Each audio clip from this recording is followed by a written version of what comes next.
Today, I bring you an urban legend of a small town and a story of a man who followed the steps of the legend just to break a crucial rules he wasn't supposed to break.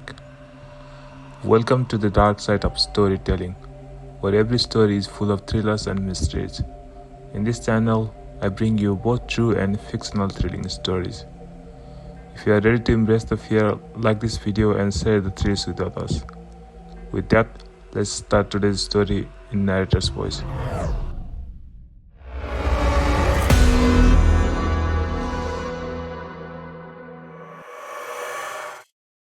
There's an urban legend in my hometown about a hitchhiker on Butter Street that will appear if you follow a series of instructions. Once summoned, you drive him to his destination, and if you play the game right, he will answer an unknowable question for you. If you play it wrong, well, just don't play it wrong.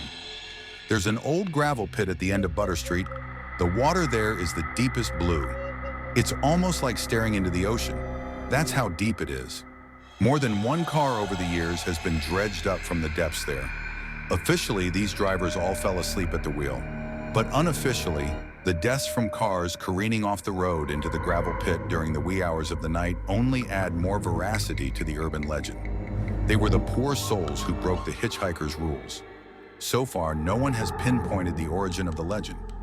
I've reached out to the local historical society and searched through newspaper archives in the local library and haven't found any mentions of the hitchhiker. It's a modern piece of folklore passed around coffee shops and diners in the early morning hours until it eventually made its way to high school cafeterias.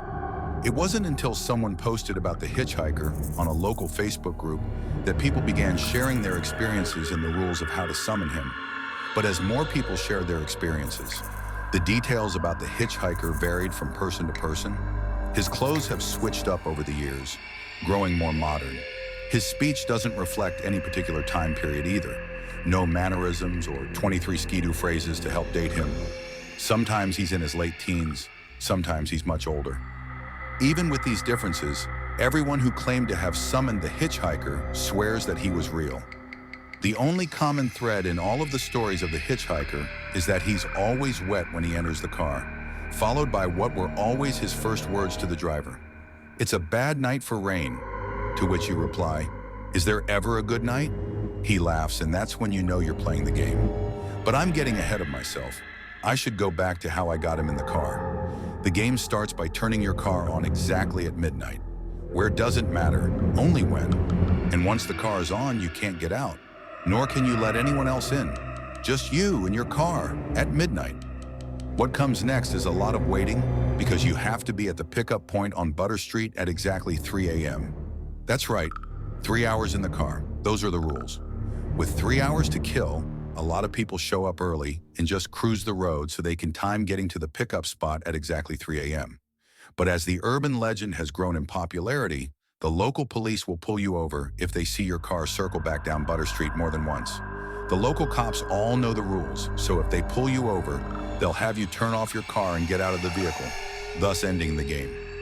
On the night I decided to summon him, I filled up my car at the gas station at 11:45, then went in and took advantage of the facilities to ensure I wouldn't need to make any pit stops before 3 a.m.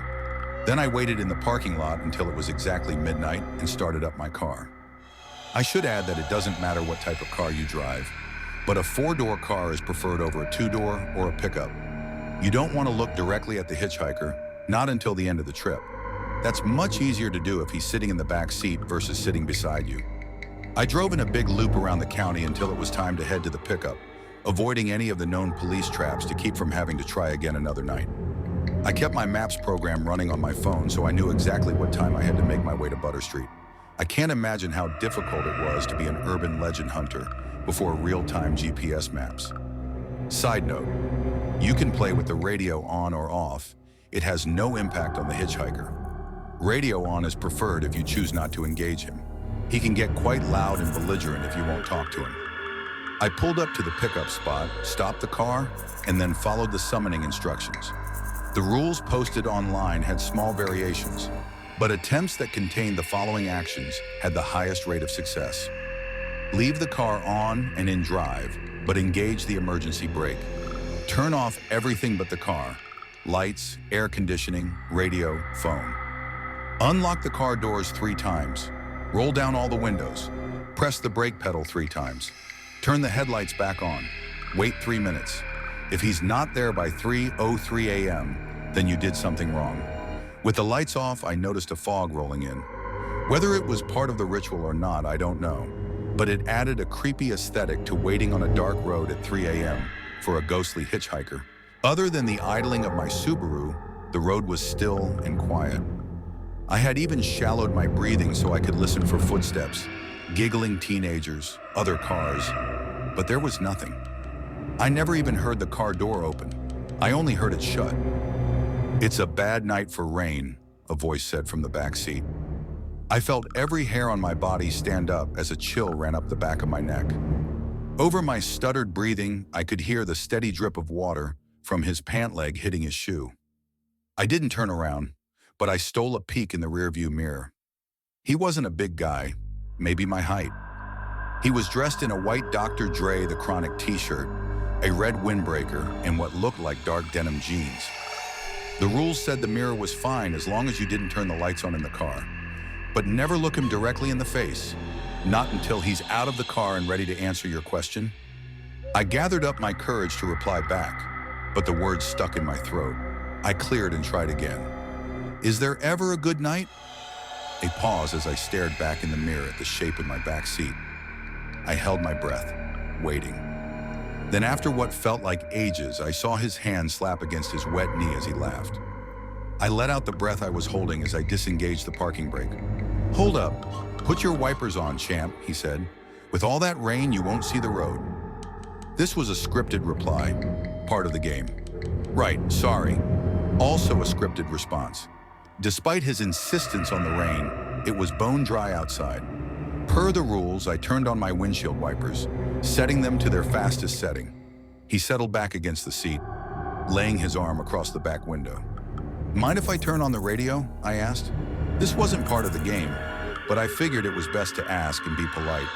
"It's your ride," he said. His voice was a smooth baritone. "One request, no country, please." "Sure thing," I answered. I put on a local top 40 station. I pulled back onto the road just as the clock hit 3:03. I stole looks in the rearview mirror as often as I felt comfortable while still keeping the car on the road. Luckily, this part of Butter Street was pretty straight and not a lot of traffic. From his voice and the hand tapping against the wet knee in the back seat, I could tell he was a black man, maybe mid-20s, and dressed like he came straight from 1996. Nothing like any of the descriptions I read on the Facebook post about the hitchhiker. "Where you headed?" I asked. This was a scripted part of the game. "I'm headed to see my girl. I worked the late shift tonight. Thought I'd pop in to surprise her." His response to this question was always different. That, coupled with the fact that the appearance of the hitchhiker seemed to shift, led many to believe that it's not the same spirit every time. I pulled up at the stop sign at the end of Butter Street. "Yeah, you want to make a right here?" he said. I followed his orders, turning right. Other than following them, the destination and directions were irrelevant. The ride goes until 3:33 a.m., when he tells you to pull over. "So what's your story, man?" he asked. A scripted prompt, but how you reply was completely up to you. Some have ignored talking to him altogether, which apparently is not recommended. Some have shared a little out of politeness. Others have talked right up until drop-off time, filling the air with their own words. The more you talk to him, the more he talks back. It doesn't impact the game. It just makes the journey a little more interesting. Even though I'm driving a ghost, his voice is disarming, making him easy to talk to. I have a day job that pays the bills, just boring office stuff, but in my spare time I like to explore urban legends and haunted places. Go out looking for proof of life after death. "Oh, for real? Damn, that sounds spooky as hell." Unscripted reply. He leaned forward, putting his elbows on his knees. In the rearview mirror, I could see the sleeves of his windbreaker were shredded. "What's the scariest thing you've seen? Take a right up here." Unscripted. I wanted to say, "besides this," but I held my tongue. All indications from everyone who has played the hitchhiker's game say that he was unaware of his situation. He's just a passenger getting a ride to his destination. Attempts to get him to recognize his ghostly predicament do not go well, so I do not advise bringing it to his attention. I took the next right as I continued my story. About 2 years ago, I was on an overnight ghost hunt at the Ohio State Reformatory. It's an old prison up in Mansfield, where they filmed Shawshank Redemption, I said. I figured if he was from the 90s, he might remember the movie. So there's a group of 6 of us on the tour, and we're over in the administration wing. And I felt this hand press into my back, like it was guiding me forward. Oh, hell no, my ass would be gone up out of there. I ain't even playing. Unscripted response. It was about this time that I realized that all the street lights were off. Not just the lights on the streets. Everything was dark. Granted, it was the middle of the night, but we drove past a Taco Bell that was open 20 minutes ago when I passed by on my way to Butter Street. Now it was completely dark and not a single car was in the parking lot. That's the second thing I noticed, no cars. We've driven 15 minutes without passing a single car. Not only were there no cars on the road, there weren't any cars in any driveways or parking lots. As we rolled by a Ford dealership, the entire lot was empty. It's like we'd stepped completely out of reality into a different one. So what did you do? Unscripted. I've got his interest, apparently. I continued the story. I turn and look and no one is behind me, but I can smell rose-scented perfume. Apparently one of the ghosts there is the wife of the warden. She was killed when the warden's gun went off by accident. It fell out of the closet, went off and shot her in the lung. That is crazy, man, but I can feel why she might be hanging around still. You know what I'm saying? Like she's got some unfinished business and shit because her life was cut short like that. We rode in silence for a bit. I don't know for how long. I tried looking back at him in the mirror, but he hung to the shadows. Then I felt his cold breath against my neck, sending shivers up my spine. Could you imagine what that's like? He said, unscripted. What do you mean? I replied, also unscripted. Having your life cut short like that due to the careless act of another human being? That's pretty unscripted. My heart thudded against my chest. Did I mess up? Did I not follow the rules? Did he? He laughed and sat back in his seat. I'm just playing, man. You need to relax. I felt his hands gripping my shoulders, giving them a little rub. They were cold as ice. He patted my shoulder and sat back. I felt a trickle of water go down my back from the cold, wet spots on my shoulder where he grabbed me. Oh, this right, coming up. He leaned forward, pointing at the road. His skin was ashy and his thumbnail was split to the nail bed. The smell of wet loam wafted into the front of the cabin. I made the turn. I peeked at the clock on my dashboard and saw it was 3:29. Only 4 minutes to go. You got any family? He asked, scripted. I felt my heart leave my throat and drop back into my chest. We were back on script. I used to, just me now. That's tough, I know. Before my girl, I was all alone. I don't know what I'd do if I didn't have her. Life would be just empty. Unscripted. A quiet stillness followed, like he was hit by a pang of remorse. For a moment it was so quiet I wasn't sure if he was still back there. But then I felt his wet, cold hand clap me on my shoulder. But don't worry, man. You seem like an okay dude. Going out of your way to help a young man like myself on a rainy night like this. I'm sure you'll find someone. Just takes time. Unscripted. We rode in silence as I stole glances down at the clock on the dash. As soon as the time flipped to 3:33 a.m., I heard his weight shift as he leaned forward. Oh, this is me, up here. He pointed to a spot up the road. There was nothing there. No house or driveway, not even a place to pull off. I pulled the car onto the shoulder and eased to a stop. Just like when picking him up, I turned off the lights, radio, and engaged the parking brake, leaving the car in drive. You don't have to bother with the locking and unlocking 3 times or the business with the brake pedal. Just unlock. Also, and this was very important, don't watch him get out. Don't look at him in the rearview mirror. Don't do anything but look down at your hands on the steering wheel. Keep them on the wheel, 10 and 2, and wait. This time I heard the car door open and slam shut. I could also hear the sound of his shoes against the gravel as he walked around the front of the car to the driver's side. I wanted to look up, but I managed to fight the urge by counting the seams on the steering wheel. Thanks for the ride. Do you have a question for me? He asked. Scripted. It was still his voice, but unlike our previous conversation, it was completely devoid of personality or emotion. Once you completed the ride, you were allowed to ask him a question. It has to be something personal, but unknowable. You can't ask for lottery numbers or things like that. People have supposedly asked about locations of lost heirlooms, the exact date and time of their death, the fate of long-lost relatives, all sorts of personal questions they'd have no other way of knowing. For the second time that night, the words failed to leave my throat. I took a deep breath and swallowed. "Is she at peace?" I asked. Then without thinking, I added, "Does she blame me?" My words were barely above a whisper, but I knew he heard me. "After you ask, you are allowed to look directly at him, and only then." So I did. I felt all the color drain from my face as I looked up. The hitchhiker had no face at all, only two shiny black spots where his eyes should be. He had no mouth, no nose, nothing else. Just two quarter-sized black pools of what looked like liquid ink where his eyes should be, and they reflected every star in the sky. I couldn't look away from those eyes even though I wanted to.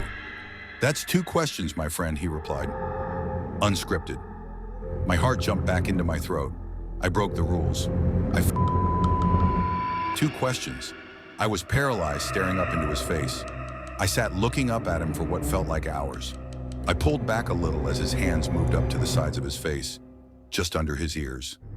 I thought for a moment he might rip off his false face and reveal another, more terrifying one. He didn't remove his face.